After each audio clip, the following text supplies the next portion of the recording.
Hey everyone, it's Chelsea, and I am finally doing this slightly different video to what I would usually do, which is I'm going to take my glasses off, the Chronicles of Elyria kind of docu-style thing, except it's not going to be. I thought it was going to be, and it's not. I wanted to go through what has happened in the past, summarize more so because there is an excellent comedic sort of style overview of the game saga by the Salt Factory, and then Kira TV has done a bunch of videos outlining things in detail for what has happened with Soulbound Studios, Chronicles of Elyria, and Kingdoms of Elyria. So I'm going to basically go through an overview of everything that's happened because, quite frankly, it is bothering the hell out of me. And also, it just seems like it might be gearing up to something, maybe not in the near future, but it will one day. And people need to be warned about what is happening so they don't fall into the same mistakes that, very obviously, if you look at the screen here, I have the Kickstarter up right now. This is insane. This is actually one of the most insane things I've ever seen. I have just finished watching basically all of their live streams. I think I skipped down the last few, maybe the last 4 or 5, because I'll get to it later. We'll focus on one thing at a time. So as you can see here, there was a total of $1.361 million raised. That is insane.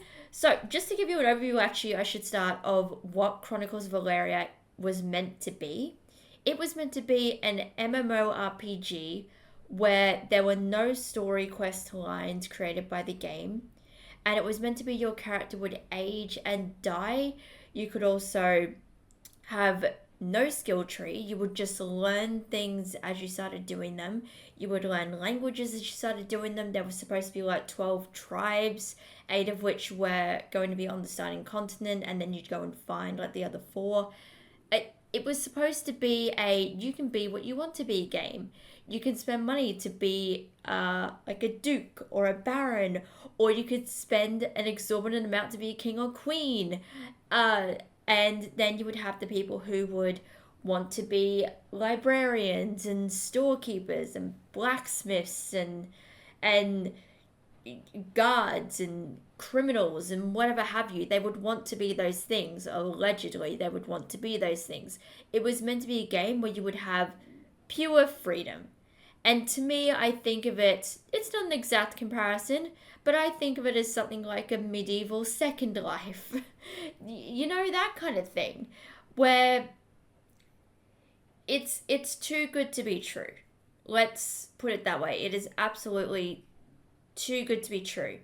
And the fact that in a month it raised $1.3 million with an additional 7 to 8 on their website once the funding on the Kickstarter finished, that is insane.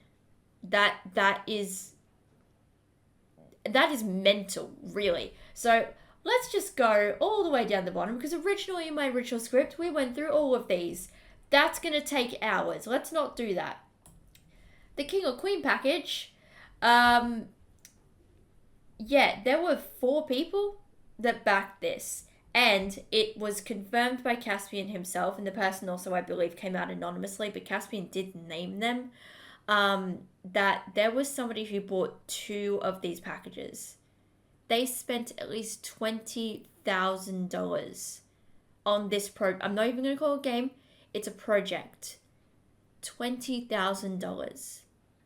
And people wonder why in the Discord that there's still people who are probably going in there role playing, and why there's people who are very in deep and have the sunk cost fallacy. It's because of this, because they spent money that they earned and that they trusted the studio with to get a game out that they wanted. They didn't want something made by a big studio, which is going to be the same thing, but you need to have a look at this from the perspective of the outside in, as people who didn't pledge towards this. if you look at big studios, something like, let's use BioWare as an example, who I believe they've made Star Wars Online, like Star Wars The Old Republic, which I personally love. It has been $200 million initially to create the game. That is insane. And that's a professional AAA company putting their resources in. Now, to be fair, it's still online and it still works. It doesn't look the best, but it works. But they were expecting, let's round it up and say $10 million. $10 million to go into this MMO RPG, which is supposed to be everything. The players were supposed to make the quests. There was supposed to be like non-linear storytelling, and nobody would have repeat quests. We'll get to that in a minute. But everybody was expecting it to run on $10 million, and that can't happen. That physically cannot happen, and especially because Caspian did not want a subscription-based model, and he also didn't want microtransactions. But the way that your character works is that, let's just say if you don't die during the game, which would take off about 2 days of that character's life, so hypothetically you can only die 4 to 5 times before your character's just permanently gone, you would need to get what is called a spark of life. So essentially what that is that you're restarting your character, right? You go back to the start, and apparently you need to relearn everything that you've learned, or it'll be slightly easier, that kind of thing. But you would need to get them every time your character died. Your character would live at the most between 10 to 14 months. So round it off and let's say a year. You would have a year with your character if you logged in every day. A year. Only to then have to spend money in what is essentially a microtransaction. That let's not forget what they actually are. Microtransactions are things just to keep the gameplay going. That's what a Spark of Life is. It's not quite an expansion pack as well. It is in my head a microtransaction. So Caspian's got that wrong. But that's what the game is. And when you were offline, your character would become an AI. And it would be using some kind of scripting language to play as you would normally play, but that's not feasible.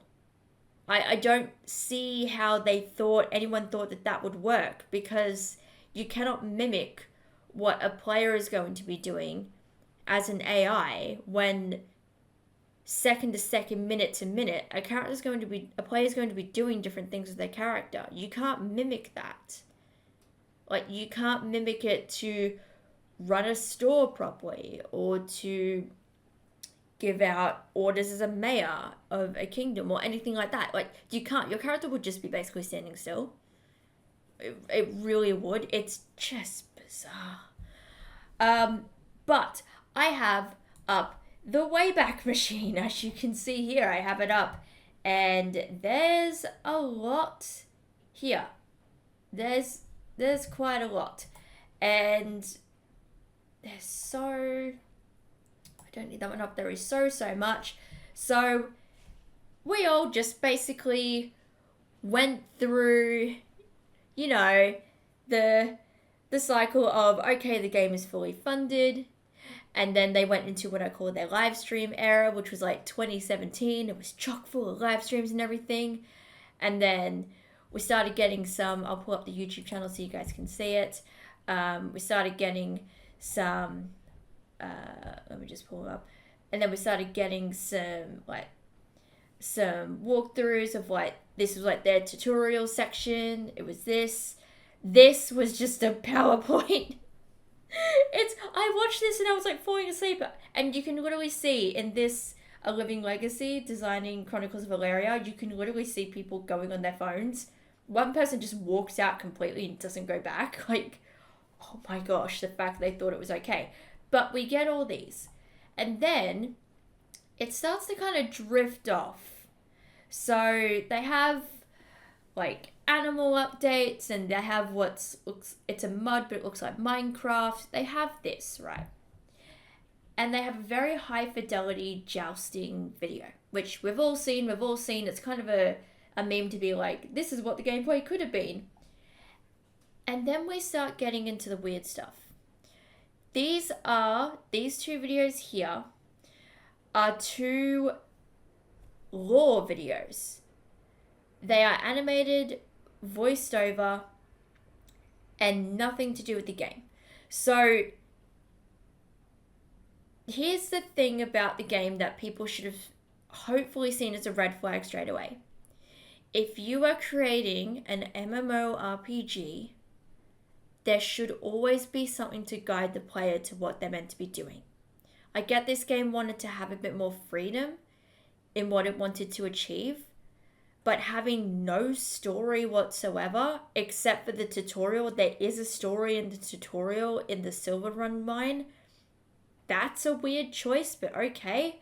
And then having lore that you probably won't ever see is a very weird choice, because if you're having players basically be the game, that's not going to be a model that lasts. People can be like, oh yeah, I want all the freedom in the game and I want to be able to do my own things. That's what role-playing servers are for. On things like Discord, people can role-play what they're doing. And plenty of people do. You see people do that. But if you have a game that is just dedicated to that, with no real quest, like Caspian talks about, oh, there'll be a girl in trapped in a mine or whatever, and then another player can't get to it. But that's after he's said that the players create the story. So how do the NPCs have stories? That's a story quest.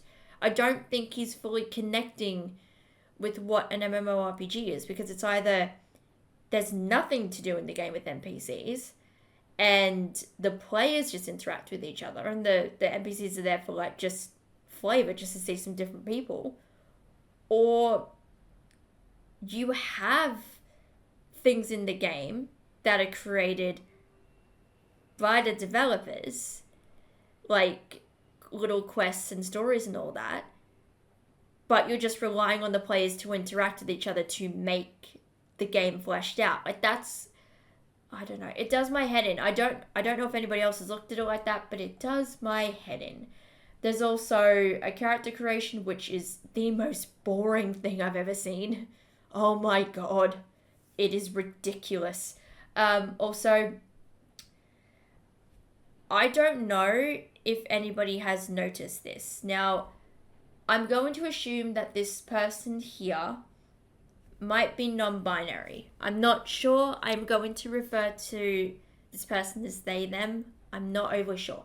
However, Caspian introduces them as Alexander, which is their last name. There is a previous live stream, and from memory it would have been about this one here. Or it might have been this one, actually.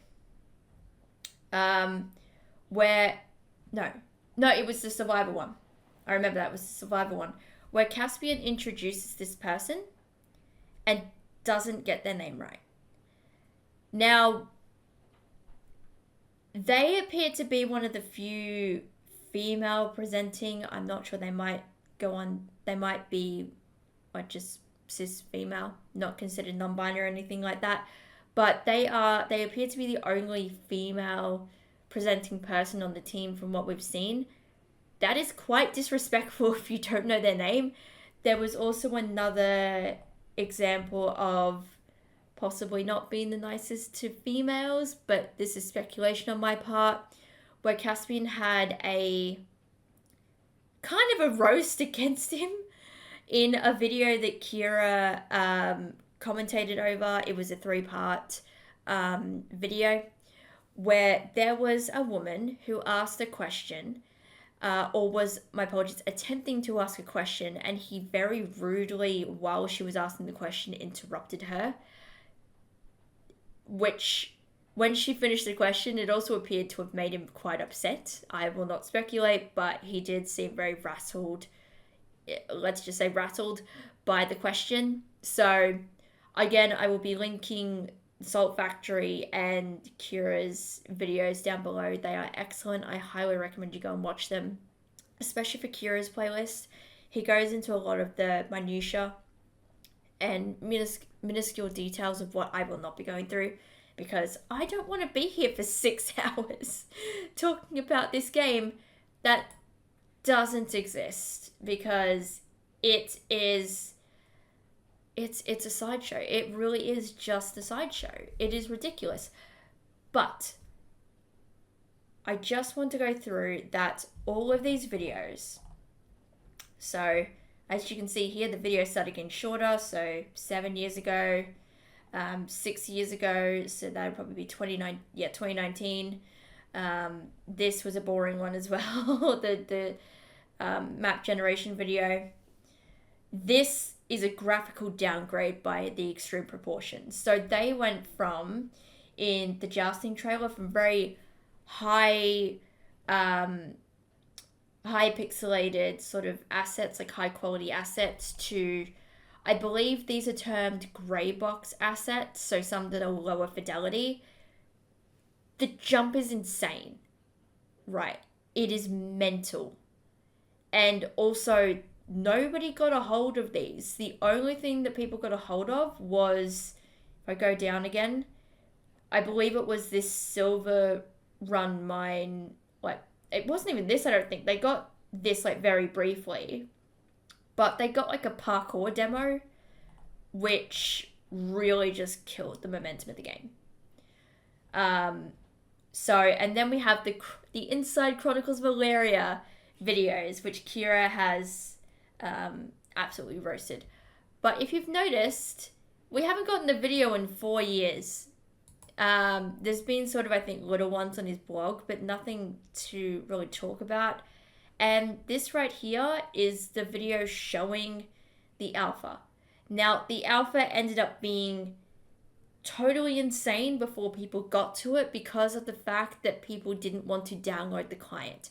Essentially, what has happened with Chronicles of Elyria is the game studio shuttered in 2020. Now, this happened with this blog post right here, The State of Elyria into the Abyss. So it was the 25th of March. And if we scroll down into all of this, they attempted to find investors, but they didn't want to do microtransactions or subscriptions into the game. So, that's fine, but you need to have some kind of monetary system in place for the game. I get that you don't want a massive amount, but you need to be able to compromise.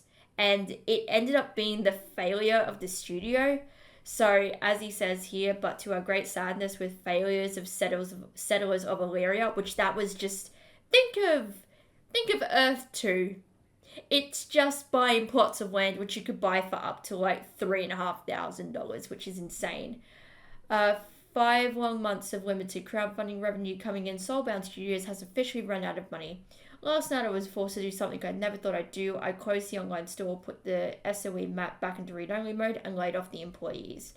Yeah, so he fired his crew because he couldn't keep them on. And he says down here, right at the bottom, it's somewhere here. So they're keeping the Discord servers up, which is fine. Like this is insane. I don't know if or when Elyria will resurface, but when it does, you'll be the first to know. He's just said we've closed the studio. And then we get to the 9th of April, which is saying, oh no, hang on a second, guys, we're not closing, because people had filed a lawsuit. They hadn't just threatened one, they had actually filed a class action lawsuit. And that, partially, is where the alpha comes into play. Because the alpha had a clause in there saying if you download this, you waive your right to enter a class action lawsuit. Now, I am not a lawyer, but that, to me, is a giant red flag. And people took it as such.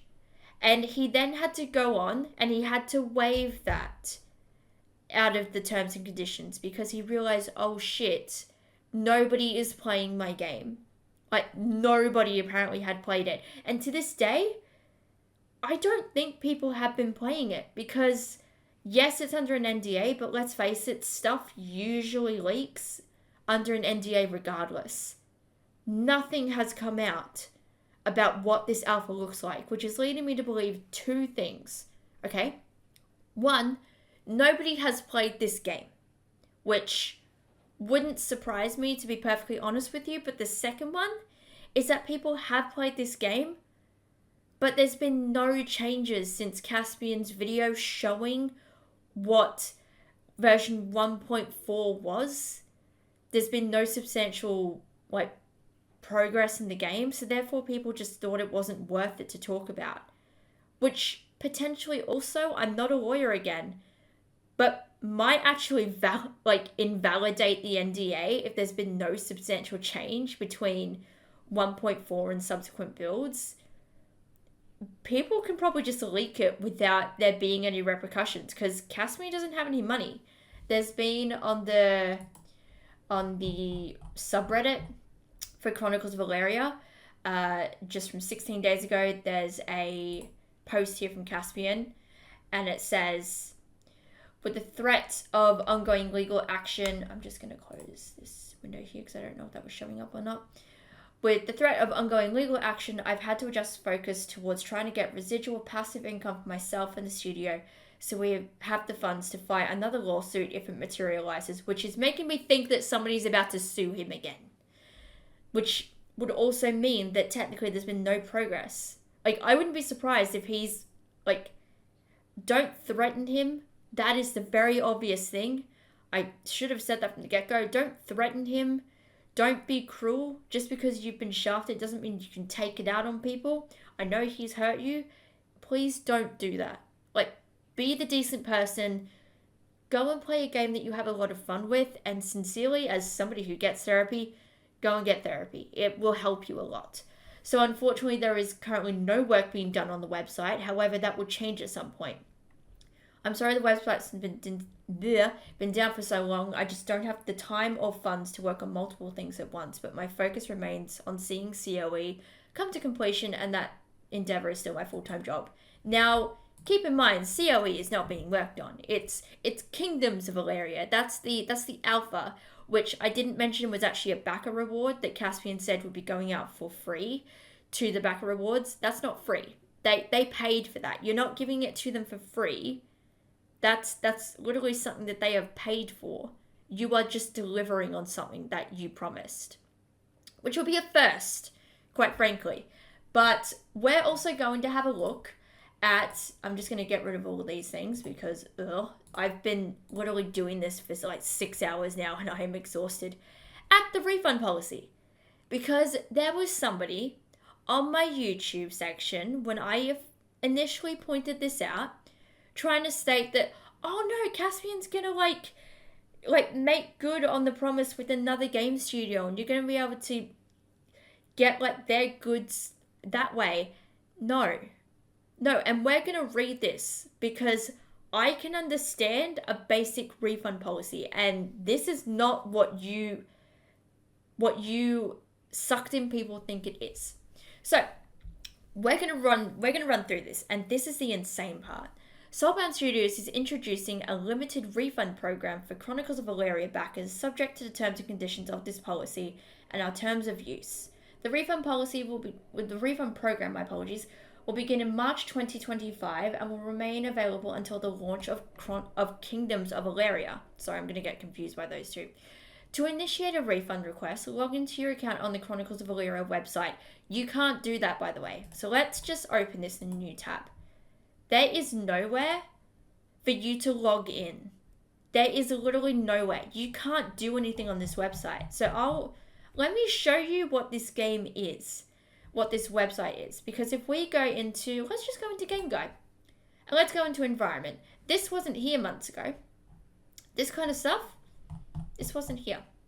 But if we go into something like, let's go Concept Art, Ongoing Development. Now the original, when this website was down for maintenance, it originally said January. And then it said, I believe it said February, and then it said March, and now there's no date. And apparently nobody in the Discord has been hearing from him. The last update was that one I just read you. If you cannot get a website up, it's been nearly a year almost a full year. It is November right now. It is November 15th. It's been almost a year. That is crazy. That is actually insane. You cannot tell me that he is not serious about this. You can't tell me he's serious about this project. He is not. He can't be. The only reason he's doing this is to avoid getting sued. That's it. If he wasn't at any risk of getting sued, he wouldn't be doing it. He doesn't care. He does not care about you. Like, he doesn't. He cares about the skin on his own back. Eligibility requirements. Unless otherwise specified in this refund policy, digital goods, perks, and services purchased from the Soulbound Studios, whether directly or through one of our partners, are not returnable and not eligible for a refund.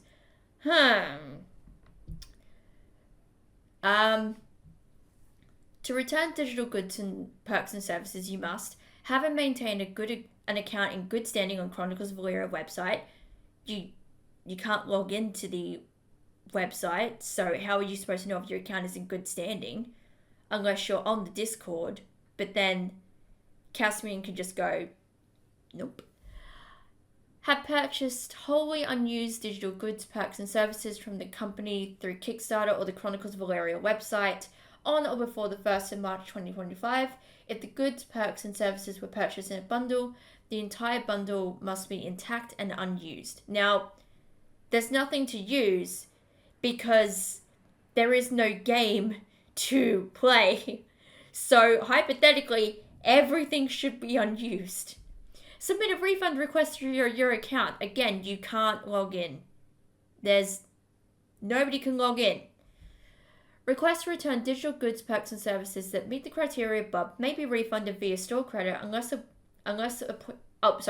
less applicable taxes and fees. Soulbound Studios will only honor refund requests made before the launch of Kingdoms of Elyria, which anything is going to be before Kingdoms of Elyria. I'm going to get my fucking book out before Kingdoms of Elyria, and I haven't even started the second draft yet. All refund requests are subject to authentication and verification by Soulbound Studios, aka Caspian. Once refunded, you relinquish your rights to goods, perks, and services. Oh no, you're absolutely going to be shattered. Denied refund requests may be appealed to. Oh, look at that, Caspian. Again, the sole arbiter of if you get a refund or not. Physical backer rewards packaged with digital goods. I don't actually know if there were any. There might have been some. I'm not sure. So, have you noticed? You can't get any money back. Have you noticed this? I'm starting to sense a pattern here. Use of store credit. Now, this was what confused those absolute shills of this product. Store credit is only usable on the Chronicles of Elyria website and has no cash value. If you spend 10 grand and you want to get that back, too fucking bad. The store credit does not constitute your property. All accounts, goods, and perks and services are licensed not sold. There probably should be a comma there. However, store credit does provide you with an option to exchange such store credit for other goods, perks, and services from Soulbound Studios in accordance with the terms and conditions in effect at the time of redemption. Notice this? This is what tripped people up. Soulbound Studios is not making anything else. Kingdoms of Elyria is not a completely separate product. It is the same product as Chronicles of Elyria. Apparently, the Unity project that he is doing, which is Kingdoms of Elyria, is supposed to then feed into what is meant to be the, if they're still using it, the Unreal project of Chronicles. Now, they're different game engines. They use completely different program languages, so they can't feed into each other. You can shift over some things from what I know, but you can't do most of what you want to. So I don't know how he's going to be doing that. Even if you've got the same engine, that doesn't matter. Because the engine is just, from what I understand, it's how things look. It's not what the game is technically running on. Because he's doing either Unity or Unreal. Like, those are the back-end systems. So, I don't understand, but there is no partners. There is nothing. He has tried to shop this around years and years ago. Xolo, who were the payment processor, tried to shop this game around. Nobody would take this game because apparently there just wasn't enough there for people to be sold on. And also the concept is just wild. Why would you want a game where the players have to create everything themselves? There was perk packs in there where you could create like designs and weapons and all that. But it was subject to Soulbound approving them. So you could have just paid for something, had the intention to create it, and just have them flat out reject it. You still technically got the opportunity to do it.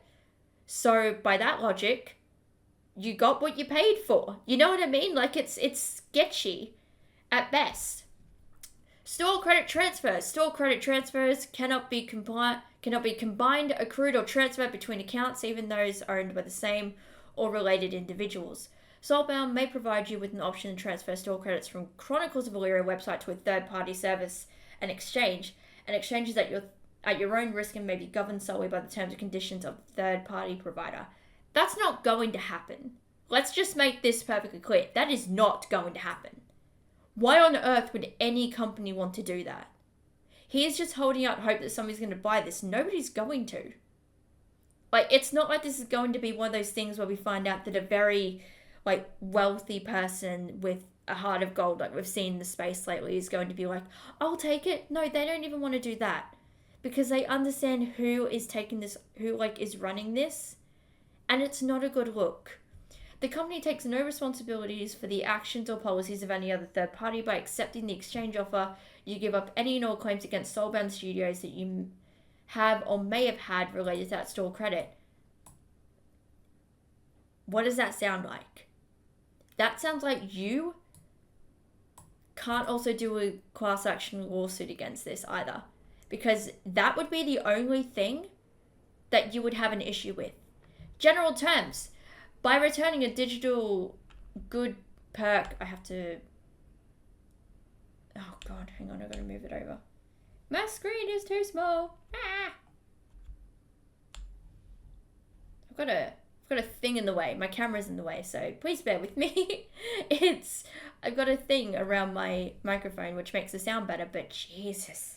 General terms, by returning a digital good perk or service, you give up any and all claims that good, blah, blah, blah. We've read this before. You've had that in there before. Soulbound Studios reserves the right to audit accounts at any time and without notice to the account holder to ensure compliance with this policy and applicable conditions. If an audit reveals discrepancies or violations, the processing or redemption of a store credit may be suspended until the discrepancies or violations are resolved by Soulbound Studios' satisfaction. Soulbound Studios reserves the right to terminate the account of any person at any time for no reason or any reason it deems appropriate. That sounds like they can just pack up store.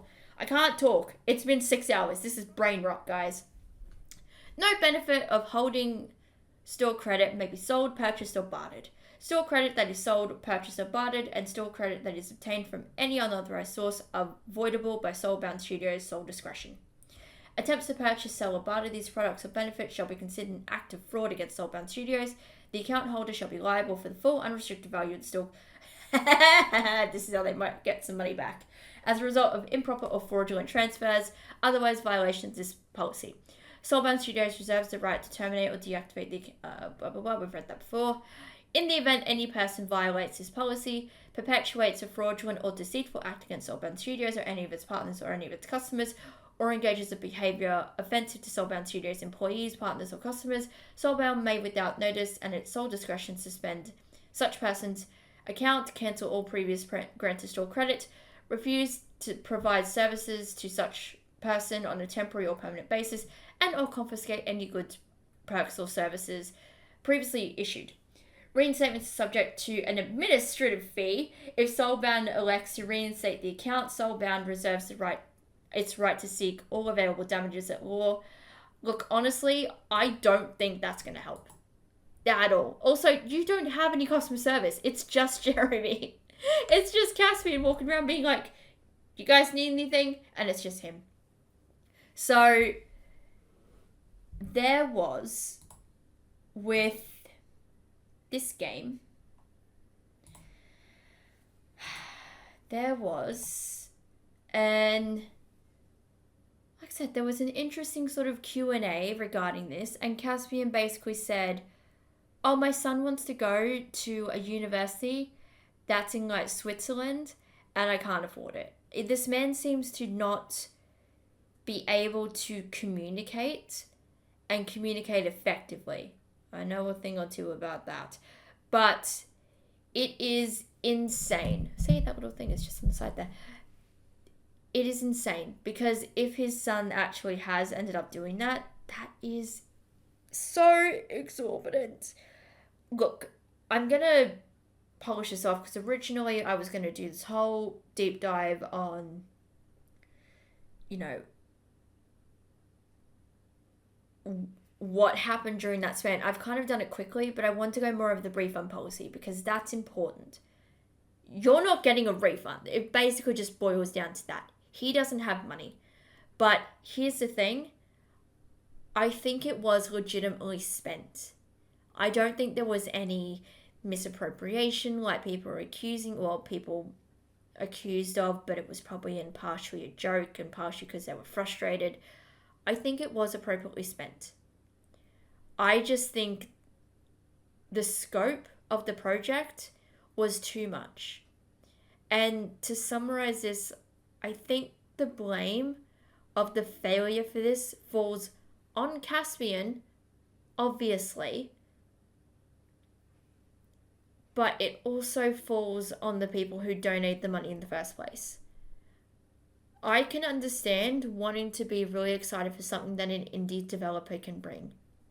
Right? It can be some of the best games that you've ever played, which can be on itch.io. You can get them from Kickstarter, things like that. I get that. It's exciting out there.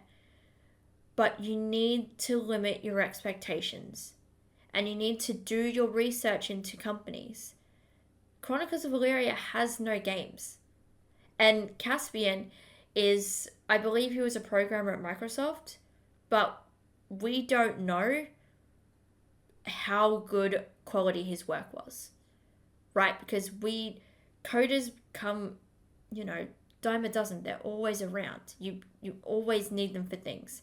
And that's probably how he's getting residual money on the side, is because he's doing coding. But they don't necessarily look at the person who's doing it. So he might have been with Microsoft, but he could have been somebody who's in the background just doing their job, what they were meant to be doing.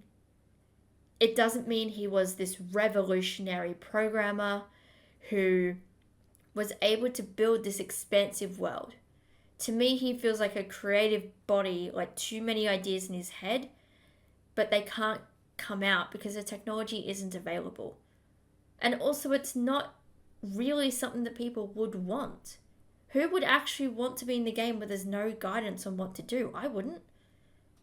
I like MMORPGs for what they are when I get the chance to play them. But I need story quests. I love seeing worlds that are populated by other people. I'm antisocial by nature, so I'm not going to go and talk to people usually, but I love seeing that side of games.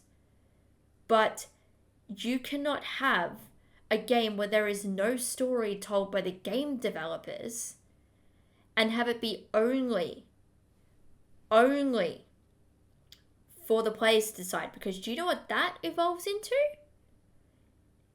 It evolves into stuff where people won't enjoy it. They're going to log off after 10 minutes for the actual gamers, and then other people are going to be RPing like the most obscene things ever.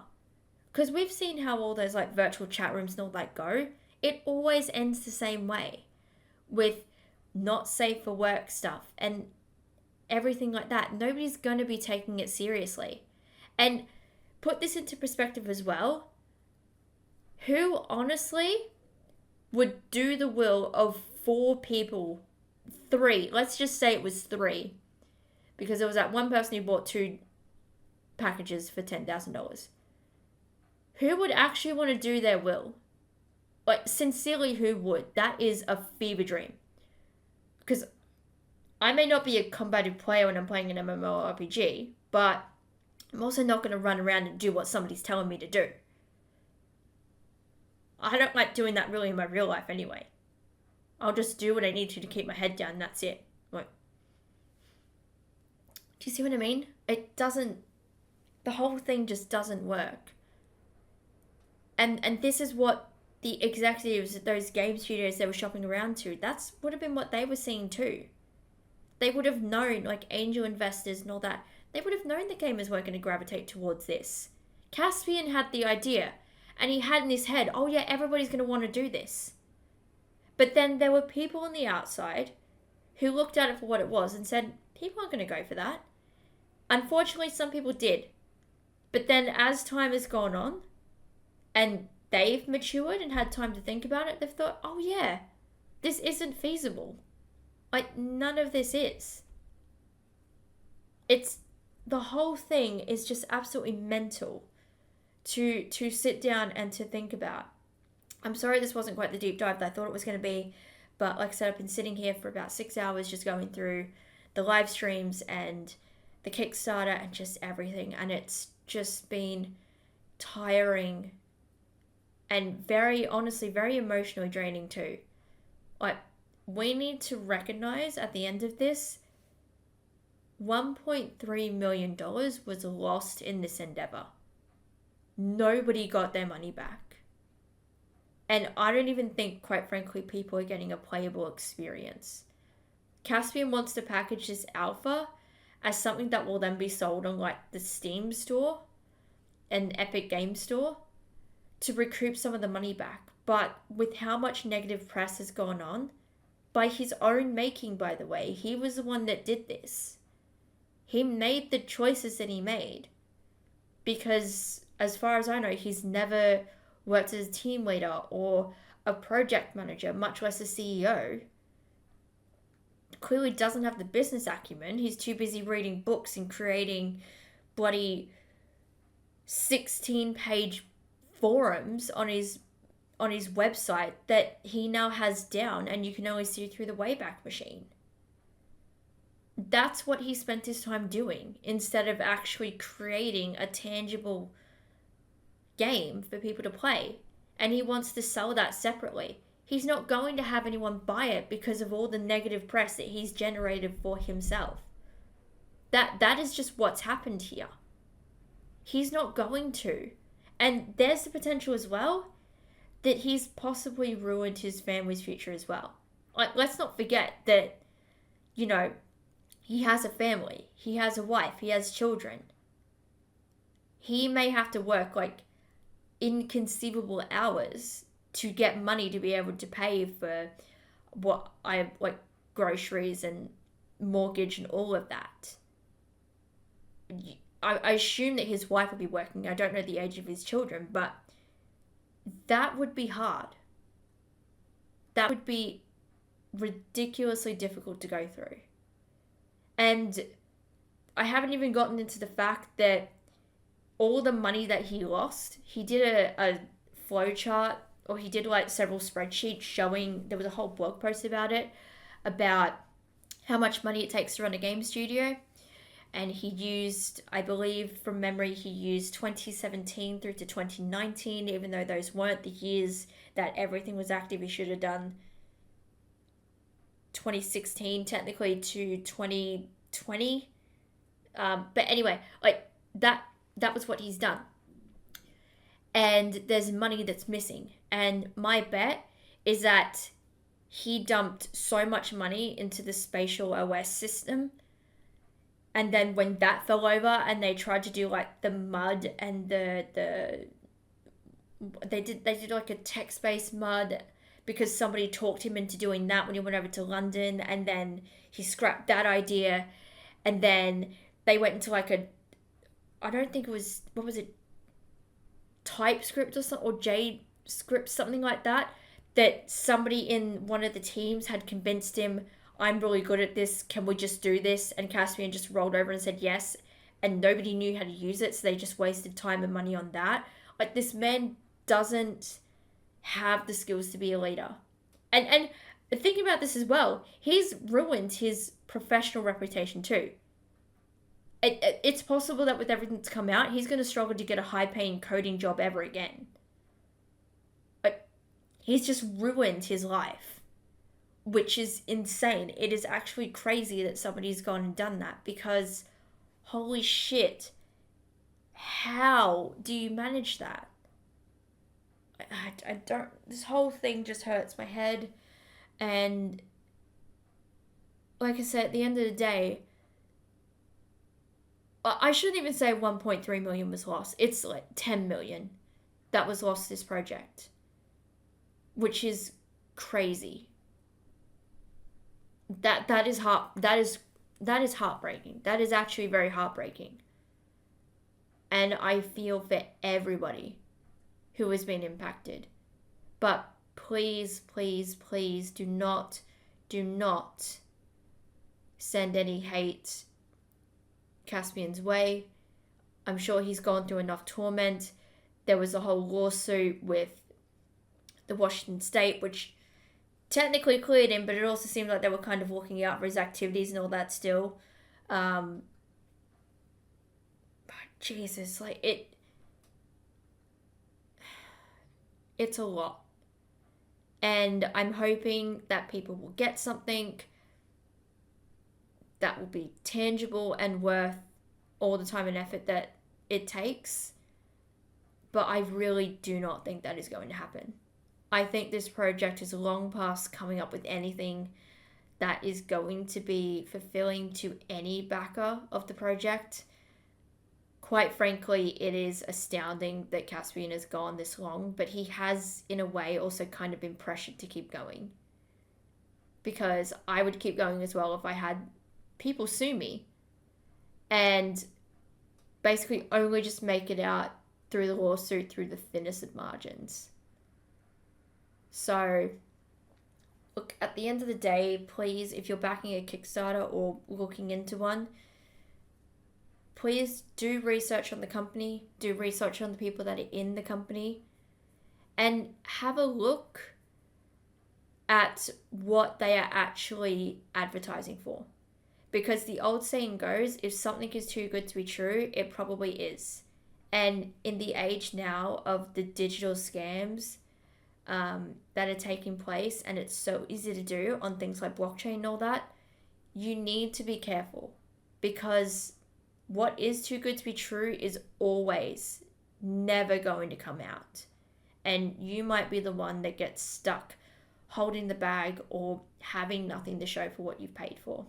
So, with all that being said, if you guys want me to do more videos like this, maybe more in depth than what I have been with this, I apologize. I really did think it was going to be more in depth, but it's ended up being a bit of a rant because, oh my goodness, it's heartbreaking to see. Please let me know, like the video, comment, and subscribe. It all helps out with the algorithm heaps, but I will see you all in the next video. Bye everyone. Bye.